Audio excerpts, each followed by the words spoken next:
Welcome! In front of me I have Amazfit GTR 2E and I'm gonna show you how to unpair this watch from the iPhone. First thing we need to do is to open the Zap application on the iPhone that is paired with our watch. So let's open the app. In the application you should see the home page. Now tap on the profile icon to open the profile page. On this page you should see the list of my devices, and on it there should be Amazfit GTR 2E. Tap on it to select it. Now scroll down through this page and find the Unpair button. It's gonna be at the bottom of the page. Tap on it, then tap on Unpair again, and tap on Unpair again.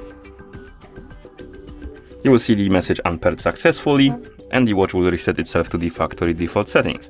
Now tap on Got it, and close the app. Now we need to open the settings on our iPhone, so find the settings icon and tap on it. In settings find the Bluetooth option and select it. And here you should see the list of my devices, and on it there should be Amazfit GTR 2E. Tap on the info icon next to it, tap on forget this device, and tap forget device to remove it. Now we can close the settings, and that's how you unpair this watch from the iPhone. Thank you for watching. If you found this video helpful, please consider subscribing to our channel and leaving a like on the video.